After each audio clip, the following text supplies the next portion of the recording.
It's September 12th, 1987. My name is Major Alan Schaefer, also known as Dutch, U.S. Army veteran, Special Ops Commander, and the only survivor of the Val Verde incident. These tapes are my personal testimony. Insurance. Should anything happen to me, what I found won't be lost. My team was brought in to rescue a Guatemala cabinet minister and his aide, who had been captured by guerrilla forces in Val Verde. We located the downed helicopter, and the skinned bodies of those aboard hung in nearby trees, seemingly at the hands of guerrilla fighters. After assaulting their camp, it became clear that the mission was a setup. American intelligence had sent us to retrieve the captured agents who had been on recon for future military action. But none of that matters, because while we were clearing out the guerrillas, something was hunting us. An invisible killer tracked us as we made our way to the extraction point. In 24 hours, it wiped out my entire team. Rick Hawkins, Blaine Cooper, Mac Elliott, Billy Soul, Jorge Ramirez, and Al Dillon. The best soldiers I've ever known. Men I trusted with my life were butchered like animals. It was a nightmare. We walked in with guns, but it had perfect camouflage, advanced weaponry, and could see heat. It was strong and smart, a pitiless hunter. I waited, I watched, and when I understood it, when I saw how it hunted, I killed it. As it lay dying, in a final fuck you, it activated an explosive device. I barely escaped that blast. My radiation sickness and the crater of the explosion are the only evidence it ever was here. I've given my official statement to Agent Peter Keyes of the OWLF, but it's become clear I needed to investigate Val Verde myself. Keyes was thorough, but he asked all the wrong questions. I mean, we have proof of alien life, but that life sees us as game. It's an alien whose first contact with humanity was to hunt us for sport. All Keyes cared about was the technology lost in the explosion. He can see the jungle for the trees. I see the threat. He sees the opportunity. Spies are all the same. I mean, we aren't people to them. We are assets. How many soldiers will he feed to those monsters just for a chance to steal from them or to learn from them? The government can't be trusted. So I will have to do this on my own. I'm cutting my treatment short and going off the grid. I will make my way back to South America to Val Verde. I was told that there were stories about demons who make trophies of man. I'd like to hear those stories.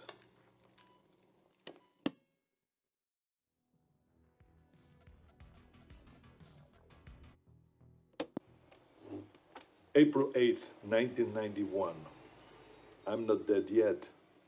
I'll admit, I regret not curing my radiation sickness before I left. It made leaving the country difficult.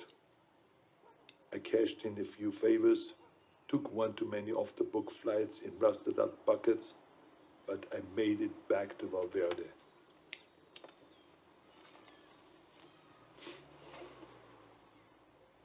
The area was on lockdown, sealed by American intelligence for study.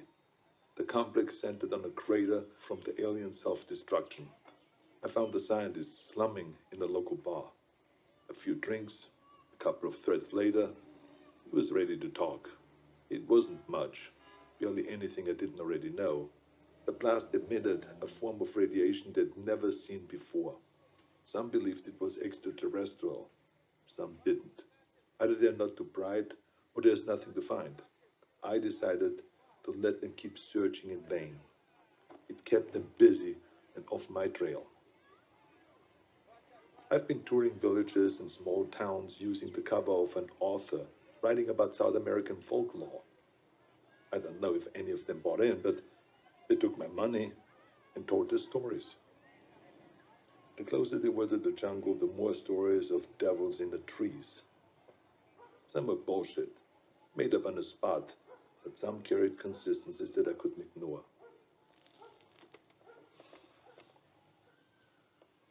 Whatever it was, the demons who make trophies of man, the devil of the trees, or the skull taker, the stories always began on the hottest summer that they could remember.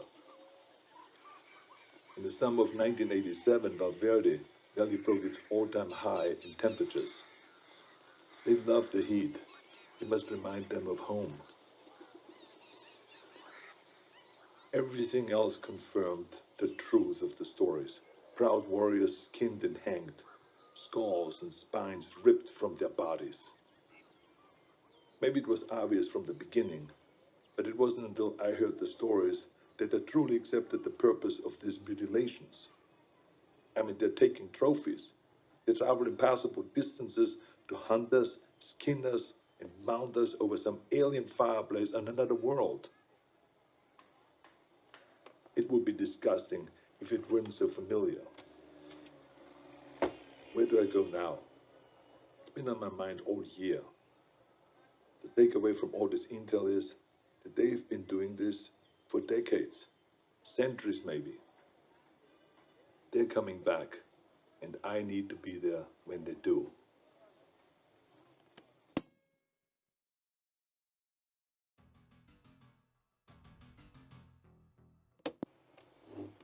April 8th, 1991. I'm not dead yet. I'll admit, I regret not curing my radiation. June 27th, 1992. It's hard to remember that the most important part of an operation is patience. You can plan the perfect op, but you can't account for everything. If shit goes south, there's nothing to do but to adapt and finish the mission.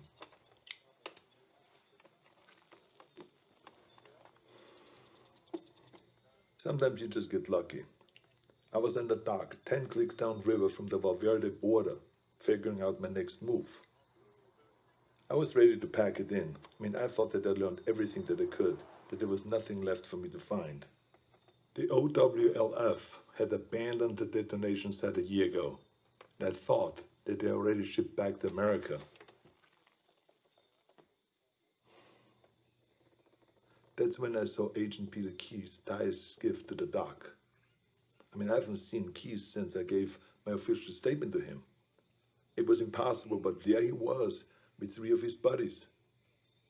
All agents. I mean, the clean, tidy outfits give them away all the time. I mean, they don't want to get down in the dirt, you see. That's what they pay soldiers to do. Keyes walked up, looked right at me, and shook my hand. I mean, with the radiation sickness, I've lost a lot of weight, so I thought that he maybe would not recognize me. But then he greeted me like we were old pals. Keyes is a good spy, saying nothing, implying everything. We spent the next few hours trading war stories at the bar. If you had heard us, you would never have suspected we were trading intel on an alien manhunter. His cover was that they have been looking for a serial killer, a sadist who has been operating in the area for years, hunting people like animals and then skinning them alive. Keyes wanted to talk about the monster, so it all came out in the cover story. In many ways, they were just a few steps behind, surveying villages for information, locating witnesses. He did confirm one thing that I only considered. He told me how the killer chose his victims. They were always armed. A rifle, a pistol, a knife in the boot. He wasn't taking kids or random villages. He wanted a challenge. Whatever it was a hunter. When it killed for sport. I wish they were here for a military action, recon for an invasion, but the truth was so much worse. We are prey, animals, fit only to be hunted. Keyes and his buddies paid the tab and mine, but before he left, he winked at me and he said, "Stay out of the jungle. That's where he gets you." I tracked Keyes and his team for weeks. but they didn't learn anything new. Maybe they knew that I was there, maybe they didn't, I don't know. I've risked enough for now. I think it's time to disappear. Keep my ear to the ground. Be patient.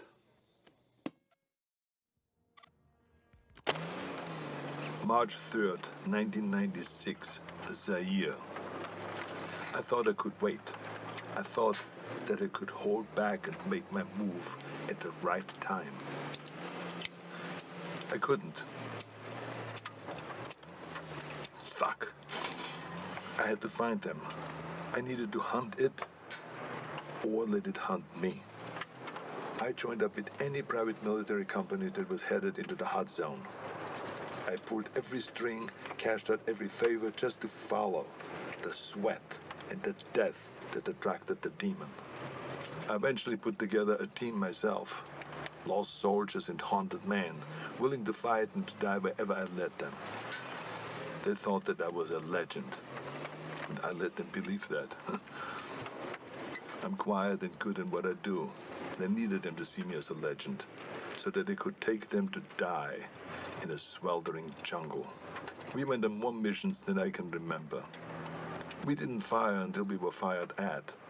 They thought that it was my code. It wasn't. I was waiting and watching. Our last mission was an evac up in the Congo. A private munition base had gone dark. When we arrived, they'd been dead for days. Bodies strung up on floodlights around the base, all of them skinned, some missing skulls and spines. We secured the site and waited for backup to arrive. In the heat of the day, I stared into the waves of heat coming off the concrete, thinking that any minute they might come alive as the invisible killer. And then they did. I didn't wait. I unloaded every round I had. Trusting me, my team fired in the same direction. It wasn't the first time I'd done it, but this time I knew what I was looking for. It was so fast, we couldn't hit it. We panicked, and stray rounds struck the crate of RPGs. And that explosion hit other munitions that exploded. By the time the smoke cleared, the demon was dead, but so were all my men. I took samples of its blood, pieces of its anatomy, and what tech that I could salvage. And then I burned everything. Then it disappeared. I never checked in with HQ. As far as I know, I was counted among the dead.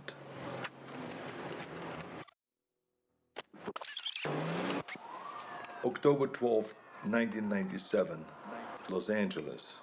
I needed to come back to the States. It wasn't impossible to sneak contraband through customs, but I wasn't willing to risk what I found in the Congo falling into the wrong hands. Instead, I traveled to Mexico aboard a cargo ship bound for the port of Altamira. From there, I made my way to Tijuana, and I bunkered down. I had tangible proof of extraterrestrial life in my possession, but no idea what to do with it. I'm not a scientist. I did a soldier's duty and secured valuable intel. This was out of my pay grade. I kept an eye on the news. Los Angeles was having a record-breaking heat wave and a gang war on the streets. It was perfect. I could feel it in my bones. I'd been tracking them for so long, I could think like them. I could smell the prey. I could see the hunting ground. I had to get to LA. Crossing back into the States from Tijuana wasn't that difficult, but by the time that I'd reached the city, it was already over. Like Val Verde, the OWLF only found crumbs. What I'd hoped might be an alien ship turned out to be only a launching site. I wanted it too much, and I got sloppy. I breached the OWLF's quarantine and was captured. I'd hoped to be bailed out by Agent Keys, But he died. With Keys gone, the OWLF was leaderless and disorganized.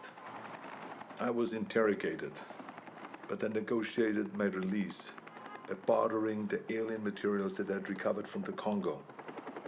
During the negotiations, it was clear how little they knew.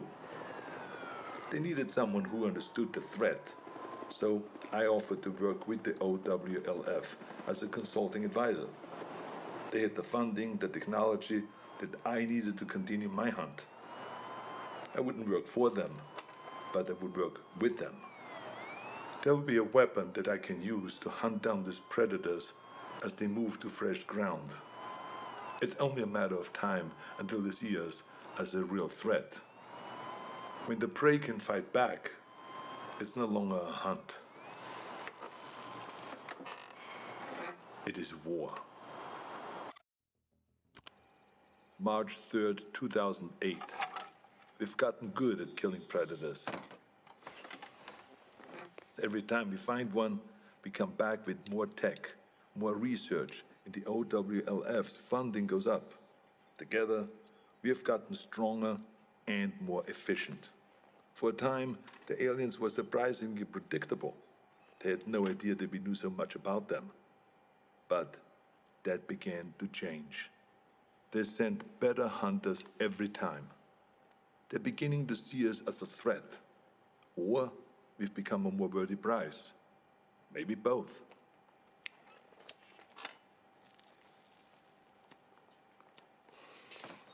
We know this because our last encounter was special. We weren't certain if they had any gender to speak of, but that changed when we came into contact with the female. She was smarter and deadlier. She didn't fuck around like the males did. She was direct, ruthless, and skilled. I was in Laos when we first came into contact with her. It was Val Verde all over again. Her ambush wiped out my entire team. Only this time, she got me. In a small village, I lost track of her, just long enough for her to pin me with a razor net. Pinned against the wall, razors cutting into my face. I've been fighting for so long, I was ready to die. I should be dead. Instead of making the kill, she cloaked and vanished into the jungle. The net relaxed, and I escaped with my life, and a scar to remember her by. She spared me, only me, like she knew who I was. I returned to the exfil, my first failed mission in a long time. Are we going about this wrong? I mean, we've learned so much, but in doing so, have we made ourselves a bigger target? I can't stop thinking about something Napoleon said. You must not fight too often with one enemy, or you will teach them all your art of war. I started this believing that we were learning how to hunt them, or maybe she let me live to just be hunted another day. We were teaching them how to hunt us.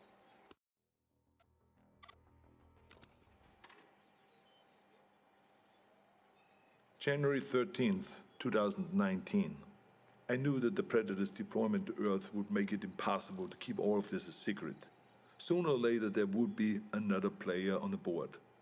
I'd hoped that it would be another agency, one that understood and respected the threat. Project Stargazer. Our initial intelligence on Stargazer was that they were capable, funded, but inexperienced. But they were smart. They took the OWLF's funding and got it shut down. Everyone we could identify in their group was a disavowed member of another agency, including the OWLF. Lacking strong leadership and a clear directive, they were sloppy and arrogant. They were aware of the Predator's threat, and while they had many of the pieces, they struggled to see the bigger picture. Stargazer was so far behind that we didn't see them as a threat until the event in Mexico. The recovered Predator escape pod was an extraordinary find for Stargazer, but the death toll was a heavy price to pay for taking a Predator captive. My task force has many directives, but one of the most primary is we do not take captives. Retrieve technology, corpses, and other intelligence. But there's no value in a live Predator, only liability. The enemy does not want peace. The enemy does not negotiate. Its only drive on Earth is to hunt. What we might learn from a captive Predator would never be worth the risk to our people. Stargazer didn't learn from their mistakes, and the technology they've recovered has only made them cocky. When the government cut ties to the agency, it should have shuttered their project permanently, but they only shifted their goals. Guerrilla factions and private military companies are being contracted by Stargazer to set out bases and equipment in locations that we have identified as ideal hunting grounds. We believe that the former intelligence project is setting itself up to be a fully independent dealer of otherworldly arms. This is the worst-case scenario. Hostile forces will use those weapons on their enemies, and they will use them on us. All the while, the true enemy stalks us unseen. It's a distraction mankind can't afford. Stargazer will have to be dealt with. 2025. It's hard to believe that I'm still here recording this. I probably shouldn't be smoking in the med bay, but fuck it, it's my birthday, for Christ's sakes.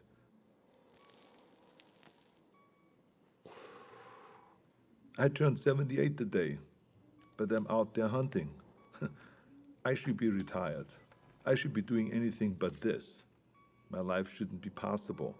But the very thing that I hunt, that hunts me, is what's keeping me alive. As we began to understand the Predator's technology, we started to use it. A fight with a Predator female went bad, and I was critically wounded. Dying, I agreed to experimentation. It worked. It worked so well that the cells in my body stopped aging. Pushing 80 now, I'm fighting like a man in his 40s. It's not the only experiment that I've been part of. I'm deadlier now than I was in Val Verde. The OWLF has been fully reinstated. It's grown larger than ever before. We saved John Keyes from Stargazer. His father was Peter Keyes. I suppose you could say that he was a very dear acquaintance. His son is a gifted scientist. I worry about the future. The Earth is seeing unprecedented rise in heat and war. As the climate changes and the temperatures go up, more and more countries are becoming hunting grounds. We've killed so many of their kind, but they only send more. The number of events that we've witnessed has increased threefold in 10 years. We have made an impression on them, but not like we had hoped. We wanted to show them that we weren't prey, to deter them from ever sending another hunter to our world. We sent a warning, but they took it as a challenge. I fear we have made things worse. If the predators ever decide that we've grown too bold, I have no doubt that they could burn the earth and all of humanity with it. My only hope is that while they waste their time on sport, we can rise up together and stand against them as a species. Until then, we keep moving, we keep hunting, and we keep our eyes open.